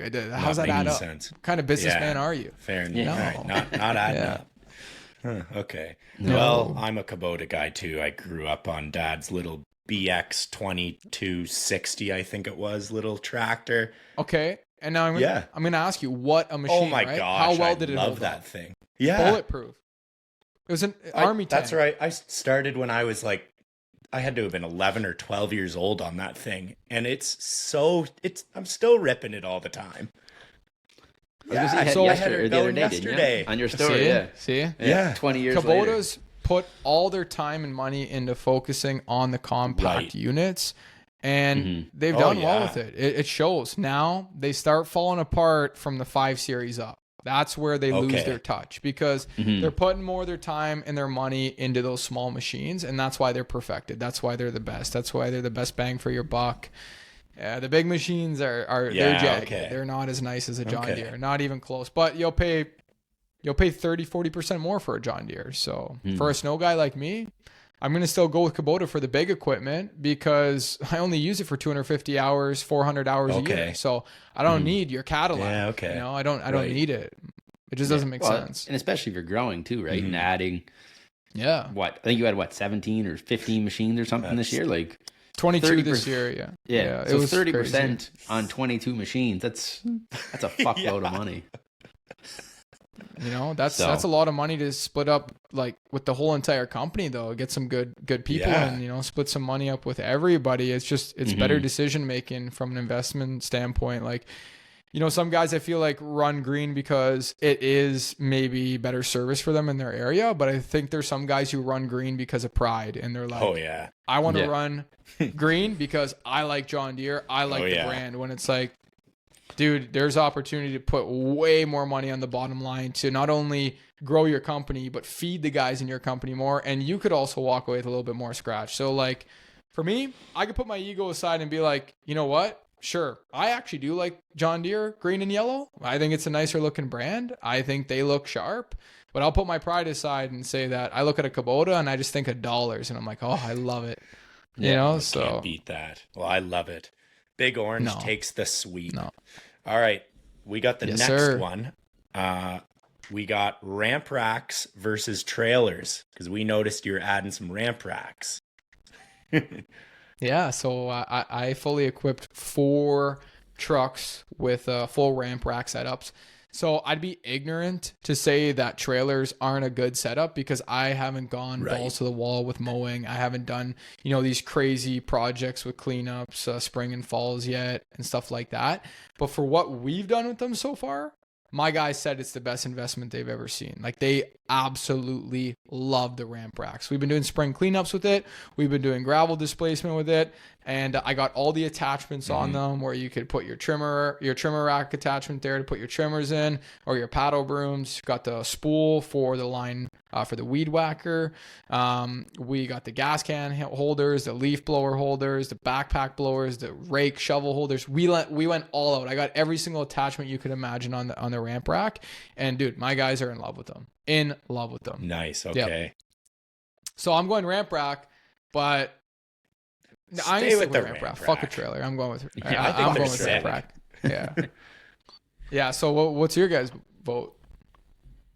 I've been running trailers forever, but I think my next one's going to be a ramp rack. Just so because like the problem is I get employees that can't drive a trailer. So that's and the then thing, you're right? fucked. Yeah. Well, where it made sense for me is because like I love speed, I love efficiency, okay, and like being in this business model, snow and lawns, it's the money is in the seconds. It's like everywhere you could cut time, you're going to improve your service level and you're going to improve your bottom line and you're going to improve employee headache. So make it stupid simple every single way possible. And as soon as I seen that, I'm like, oh my God, dude. you could hire any employee. You don't got to worry about them backing up a trailer. You don't got to worry about them being too long and taking out another car when they're pulling out of Walmart because they forgot to take a wide turn. You don't got to worry about safety in that trailer every single year. Like just all these things. And there was so much value add to just having your equipment to be able to just load up in the box and then fuck off just like that. To have all your attachments right there too, it's a no-brainer. I think the custom ones though are even like the next level up, but that takes some time and money, and I wasn't willing to do that. So I just said, fuck it. I'm getting all ramp racks. Best investment ever. I was just talking to my guys today about it when I was on site with them, and they like adore them. They said there is nothing more brilliant than this setup right here. Like this is it.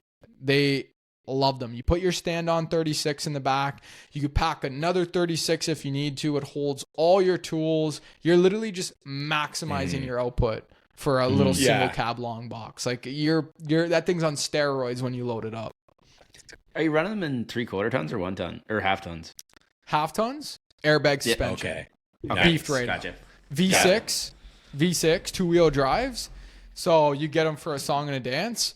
And like I got all my trucks for basically under 10K and then put a little bit of work into them and then threw the ramp racks in them and then deckled them. Like all my trucks, they're like 4 different colors, but I was able to just wrap them all and you can't even tell the difference. But yeah, single cab, V6, 2-wheel drive, all you need. You could get, a 4x4 V8, but it does the trick. V6, 2-wheel drive's all you need. You just load up that box with the air suspension. And we tied in our air suspension right beside our license plate. So literally all you do when you put a fuckload of weight in the back, you just go grab the air hose, add some air, and you just watch the back end lift right up. That's cool. It's brilliant. What are the chances? I have a regular cab, 8-foot box, V6 truck sitting in my yard right now. Well, dude, you should start chopping be my ramp rack. Get a ramp rack. Yeah, going. dude. What are you sleeping on it? Sorry, I did miss that. It has to be a long box. Right. I did miss that. Yeah. It can't be a short box. You'll fuck the whole thing if you do use a short box. Fuck me. Yeah, it's impressive, man. I recommend making the investment like ASAP. It's the best money you'll ever spend. It's because like I'm looking at buying another trailer. Because I'm looking now at buying another trailer, and I'm like, I can probably buy a ramp rack for cheaper than I can a little 7x12 trailer. I got the fully loaded one. I recommend you get the fully loaded one. So the fully loaded one came with the headache rack. I like the headache rack because the guys can put stuff on it. And then just in case, like if the guys slam on the brake, a mower's not going through the back windshield and fucking killing them.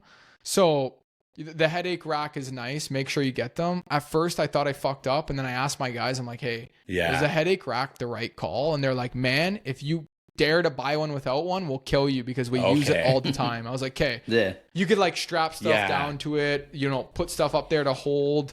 So get the headache rack, get the ramp rack, make sure you get the quick disconnect. It's like a $400 or $500 upgrade. You could literally take the dovetail off in like under 5 minutes, like probably 3 minutes. It's like unhooking a trailer on and off. And it has like basically like a trailer stand almost. Trailer stand, if you will. And then you just take the dovetail right off, you throw your tailgate in, and then that's it. You leave your headache rack and away you go. So you could disassemble it really quick. So make sure you get the quick disconnect. And then what I see the most value in terms of the attachments, the trimmer rack's a no-brainer. You could do without the fuel can mounts if you don't want them. Because they could put them inside the box or on the headache rack with a strap. So you could save some coin there. But the leaf blower, the backpack leaf blower, that's a must. Those guys love it. So that doesn't get destroyed in the box. So that's a cool attachment. The trimmer spool for the weed whacker line, that's a must. And then you just kind of like weld a little chain on with a pair of pliers. That way the guys could always just clip it. Boom, right there. Boom. Because they get lost all efficient, the time. Efficient, man. Like money's in the seconds. And then we like I said, I went too far with it. I put you could get like a water cooler rack where you buy a water cooler and you put it on the rack, you lock it in. The guy's always got cold H2O right on the side of the truck. So I thought that was pretty cool. Save them from going to Max Mart and Circle K and all the corner stores. So a little bit more time that they could buy back there. What else was nice about it? The hand tool rack. Okay. That's very necessary. You put your rakes, your soft rakes, hard rakes, you put your shovels, you put everything in and man, I fit this all on one truck. There's one more attachment I'm missing too, I swear. The chainsaw? But little box, did you buy that? No. No, it's got the handheld blower. It's got the leaf pack, the blower, backpack blower, sorry. And then the hand tools, the spool rack, the H2O water tank, the fuel tank, the trimmer rack. And then there's a couple other ones you could buy too, but like ours is like maxed though. Like you can't fit anything else on it. I'll be posting a video on YouTube soon. I'd love for you guys to check it out. I think you'll like it. It's a slick setup. We'll totally check it out. Yeah, I think they're a wicked setup.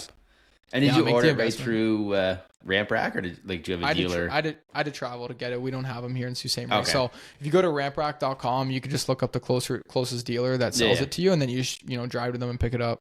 Nice. Done. Fuck yeah. Bad. Sweet. All right. Yeah. Love. Well, we got the last this or that. I don't know if this is a good one, but we have lawns or snow. I know we know the answer, but oh boys, you guys made these way too easy. I mean, the ramp rack and trailer one was pretty good, but yeah, I guess we didn't know how far you were into the lawns yet. So then we're like, lawns or snow? Snow. Well, you know what? Maybe if I was in a different market where I had 8 months lawns and 4 months snow, it'd be different. But I have a starving crowd here in the winter. Winter's always going to be my beast. That's what I'm going to keep chasing for life. It's a tough business, but it has my heart, so I'm going to keep at it. I love it. Martin, are you snow or lawn team? After this hell of a winter you had. I don't know. Impartial. I go back and forth depending on the time of the year. When it's winter, I can't wait to get the fuck out of the tractor and go cut grass, and then at the end of the summer, it's the opposite. I'm like, I'm ready for winter. You go back and forth all day. Me too, for sure. Like you do, but it's I guess what turns your gear is whatever has more demand, whatever you make more money from, whatever is more successful. That's what's gonna kind of keep you itching for that business more than the other. Mm-hmm. Yeah, so I'd say the lawn and landscaping side for sure right now. Then, but summer's nice. The snow one's the goal to grow that. I think the next. Well, it sounds like you have the right demand out there. Yeah. Man, we'll add two more tractors this year. I think, and we'll just keep on. 2 more. Fuck it. Make it 4, man. Fuck that. I'll try. If I can sell it, I'll try. We'll see what we can do. Make it 4 with that type of snow you guys got out there. It sounds like, what's your average? You asked me average accumulation per year. We're looking at between 350 centimeters to 450 centimeters where we live. That's kind of like the average. Yeah. So what's your average? We're probably like the 350. Oh, but man. Like we'll get that. But we'll get that in like last year. Was it last year or 2 years? I think it was 2 years ago. We got like 495, and we got that in 13 plows. Wow. So you get big dumps. Yeah, oh yeah. We get like, I think it was 2 winters ago. It was like so within 2 weeks we had like 3 45-centimeter storms. Yo, Martin, you got literally a gold mine on your hands. You just got to be able to market your ass off, sell your ass off, and you'll be able to scale that beast. And then we'll talk a couple of years from now, and you'll be like, oh, I love the snow business. Yeah, fuck yeah, snow. Yeah. I'm all snow. But that's the thing. Like, I've never marketed snow. I've never done. I don't do any at all. Like it's. Yeah, you'd blow it. I should. But I need to find those snow stakes that you have with your name, the number on. Help.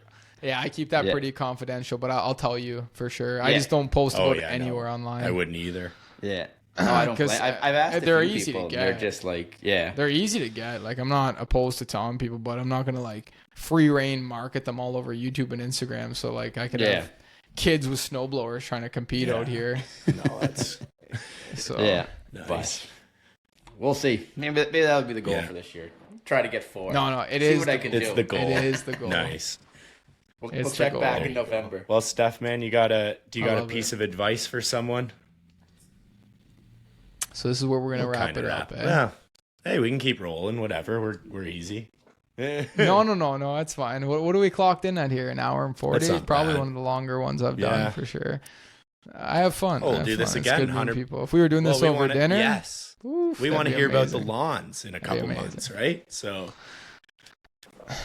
yeah, I'm definitely gonna try to make myself and everybody else around us as proud as could be, but definitely gonna need a little bit more time with that business. It's just not there's not so much a starving crowd for it as if I was down south. You know, we have a little bit of a different economy. Snow, you need snow here, or else you ain't getting the fuck out of your driveway. No choice. Okay, grass cutting, people could do without. They could get a young kid to do it. They could wait weeks to do it. You know, they could get their grandson to come over and cut it. It's just a little bit different. Anyhow, piece of advice. Is that what you asked? That's what I asked. Yeah. When I know you got lots, but I mean, I don't know. I think that something that's really, really important to me and something I've learned over the last 4 years in business now is I think if you really want to be remarkably great, you got to stick to one thing. I think if you really want to be the best at what you do, you got to just do that one thing. Sidney Crosby didn't get good at hockey playing golf and soccer. He got good at hockey by putting crazy amount of hours into doing that one thing. I think that business is very much the same game. Like, we're out here, all of us, playing the game of business, and it very much resonates with me, kind of like sports and other activities you do in life. Like, really, business is just like this infinite game that never ends, and there's so many layers and so many components to it, and it's so exciting. But I think that it could also be very distracting, because you look at a lot of other people and you see the way they make money, and you could get really easily distracted and influenced to kind of piggyback what they're doing or shift your focus. And I think that if you find something that you truly love and you know you're good at it and you've proven to yourself success from it, I think that you just shouldn't stop ever. I think that you should just keep climbing the ranks and climbing the ladder and not stop until you're blue in the face. Just keep going and see where you end up. So my piece of advice, if you're good at something, stick to it. Don't change. Love it. That's all. Double and triple down on it, right? Yeah. Quadruple, baby. Unreal. Yeah. Cool, man. Well, where can everyone find you on socials? Okay, so you can find me. You can find me on social media: YouTube, Stefano Narducci; Instagram, Stefano Narducci; TikTok, Stefano Narducci; Facebook, Stefano Narducci. Just literally my name across all platforms. And then I just recently acquired a snow page that used to be owned by some vets in the snow business. Well, I shouldn't say vet. One of them was a vet, and then one was a guy my age. His name was Nick Bonner. He actually got out of the snow business, and there's a nice little community page on Facebook called United Snow Pros, USP. Similar to the Stripe Life, but for the snow side. The snow is a much, much smaller niche, but I have a really big goal of trying to grow the niche. I have a really big goal of trying to grow the community. And please, both you, Martin, Brandon, make sure you guys go onto Facebook, look up United Snow Pros. I just acquired the community like 2 weeks ago, and my plan is to grow the niche really, really big, and just help each other out. You know, I want guys like yourself, Martin, Brandon. It's a community of about almost 3,000 people in it right now, and all we do is talk snow. We talk inverted blowers, we talk tractors, we talk pickets, we talk marketing, how to fix damages to driveways, how to do this to your tractor, modifications, you name it. It's a community to help each other grow in the niche. I'd love for you guys to be a part of it, and for anybody watching, send in your request. If you have a snow business and I like you, or whatever the case might be, I'll accept it. But no, for the most part, I want to make it free range. But I'm not trying to put people that aren't in the business in it, because then it kind of gets cluttered. So if you're in the business of residential snow, or you want to be in the business of residential snow, please send your request in. I'll accept it.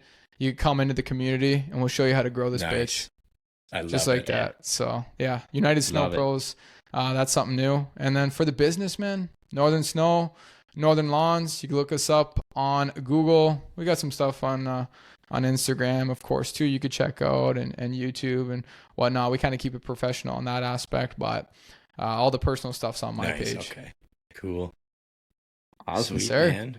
Unreal. Well, thanks guys for listening. Appreciate it. Subscribe, rate, and follow the pod, and thanks again, Steph, for joining us and having a convo. We really appreciate it, man. You know what? This was an amazing pod. You guys are wonderful. I definitely can't wait to meet you both in person. Just want to say I appreciate it big time, and let's pray for Toronto to win tonight. Yeah, exactly. Hopefully I'm terribly wrong. Yeah. Unreal, man. We'll meet up when we're all maybe in the big city, and we'll have a beer. Sounds like absolutely a plan. All right, guys. We'll see you next Tuesday. Awesome, boys. See you later. Peace. We want to thank you for listening to the Crooked Stripes podcast. If you liked this episode of the pod, subscribe, rate, and leave a review. It's very much appreciated. Head over to Instagram and follow at the Crooked Stripes. From there, stay up to date on all things lawn, landscaping, and snow removal. Don't forget to join us next week for another episode of the Crooked Stripes. Thanks again for listening.